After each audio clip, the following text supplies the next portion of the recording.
write a cold email to them saying I am looking out for a job. Here is my Got it. portfolio. Wherever you are Mhm. applying, guys, read an entire JD thoroughly. Try to Mhm. understand what is their requirement. This is our prime role, which is to empathize with users. Scan the JD, understand what is their requirement, and write a Mhm. personalized note to them. So how do you apply to a job as a UX designer? So see, LinkedIn is a good way to get job into IT company, and specifically Mhm. as a who has a tech side, LinkedIn is a good way to get you a Mhm. job. ठीक है, but for that, specifically for UX designer, you have to be constantly updated on LinkedIn, like you Mhm. optimizing your LinkedIn profile. So you need to Got it. have a good strong LinkedIn profile where there's Mhm. your bio is written, your bio has your story, you have links to your portfolio, your work, your proof of work, that needs to be there. And second, what needs to be there is people should know that you are someone, Mhm. people should know that you are an UX designer. ठीक है, Mhm. your chances of getting a job increases when other people know that you are a UX designer and you are looking out for a job. Not very, that's a base. Because if other people do not know that you are a UX Mhm. designer, you are a junior and you are entry level and you are looking out for a job, you are a potential hunt, chances of you getting a job is reduces. You have to constantly be posting on LinkedIn about Mhm. UX, about your perspective on UX, commenting on other people posts about your perspective on UX, Mhm. commenting relevant comments on other people posts. That will help you get a reach on LinkedIn. That will help you build connections on LinkedIn. Okay, Got it. so you have to optimize your LinkedIn profile. You have to keep posting on LinkedIn about your Mhm. perspective on UX. Whatever you are learning, you post on LinkedIn.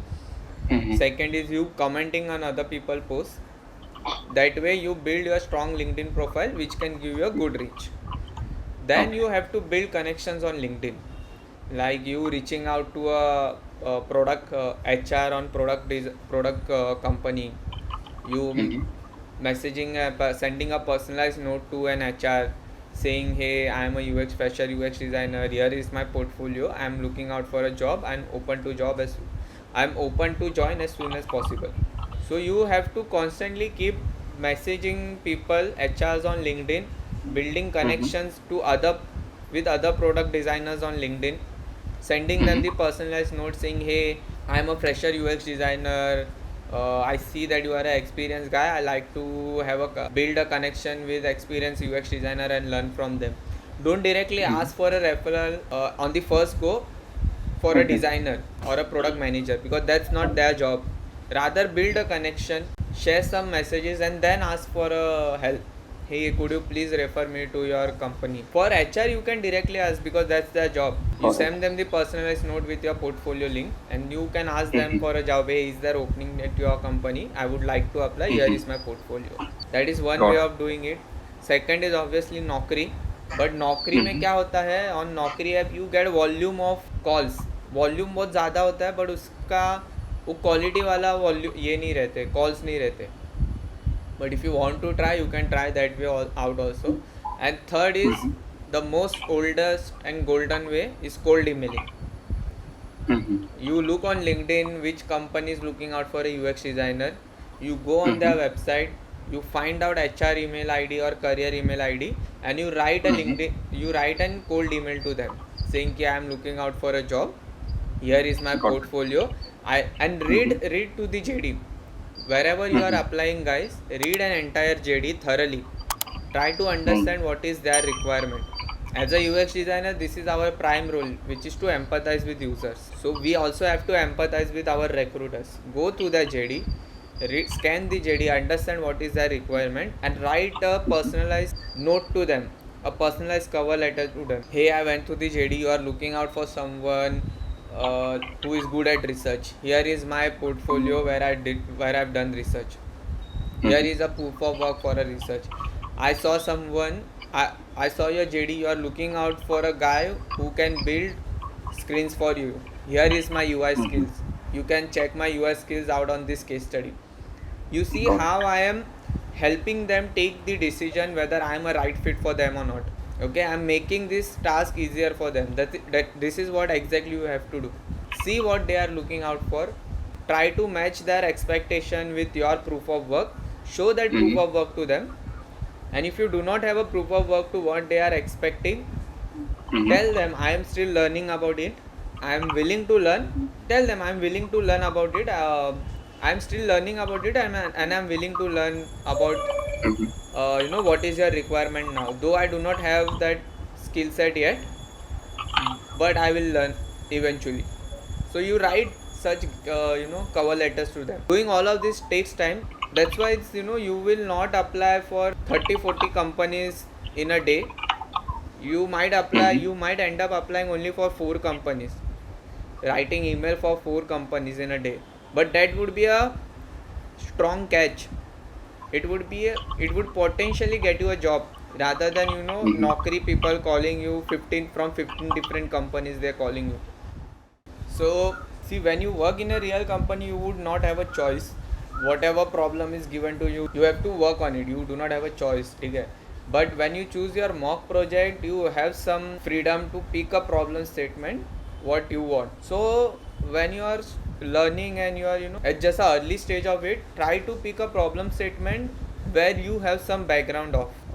Let's say you are into sports, you watch football on OTT app, and there's the problem statement which is to increase an engagement while user watch a live event on the OTT app. Because you do that, you are familiar with an experience, you pick such problem statement. How can you improve your ideation skill? One is to by feeding yourself with information. Just going and using other apps, seeing how the flow is, deeply analyzing other apps and products, be it digital or offline, whatever it is. Just deeply understanding the how is experience happening, how is user doing an interaction, how is user interacting with product, how is product interacting back with user, how is that loop Mhm. happening. Mhm. Let's say this bottle itself, how do I know I have to hold here and move it here this way only, not this way? There's a hook over here where I know I can grab this and Mhm. push this way. Yes, yes. How Mhm. do I know this is entirely opened or not?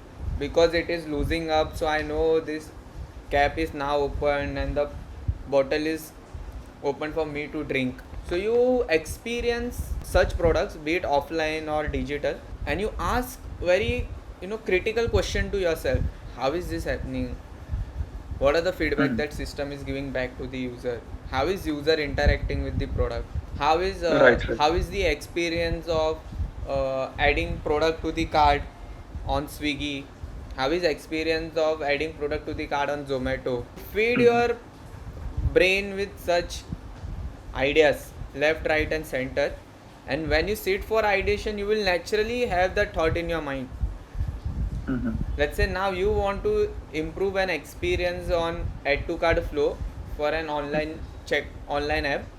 You would Mhm. naturally remember, Array, there is something that I saw in some app. Mhm. Okay. Let Mhm. me pick out that. Let me go and see what is how are they dealing with that problem. So being good at ideation doesn't come at that stage. You have to Being good at ideation will come when you go out and explore things, when you are not ideating but rather Mhm. you are exploring and Okay. Yes. asking observing thing in a critical manner, probably asking questions to yourself when you are observing those things, answering those to yourself itself when you are observing those things. Sorry, I did not spoke about the framework, but there are frameworks like How Might We, Crazy Eight Techniques, that helps you challenge your brain to think about multiple ideas that multiple ideas there might be to solve the same problem. How do we prioritize which problem to be solved compared to which not? So this situation that Varun spoke, this is a every project situation. You will get this situation when you work in your mock projects as well, and you work in real companies as well. When you go into discovery phase, you will come up with multiple problems to be solved, but how do you take that decision about which problem to be solved now will have a higher impact on your business metric. That is a decision that will get you a job. We are paid to take that decision. We take a constructive decision understanding acha we have a limited time, probably solving all of them is not possible. Let's just eliminate 5 out of 10 problem statement that we 5 out of 10 problems we found out, why we are eliminating those 5 problems? We have to give reasoning for those. Why exactly those 5 problems need to be eliminated? Probably solving those 5 problems need to do further research. We do not have time to do that further research. Or solving that 5 problems needs development time. We do not have man force currently. Or probably solving that 5 problems, probably we are not expecting it to have a higher impact on our business. Hence we should not park those 5 problems now. This is critical decision, guys.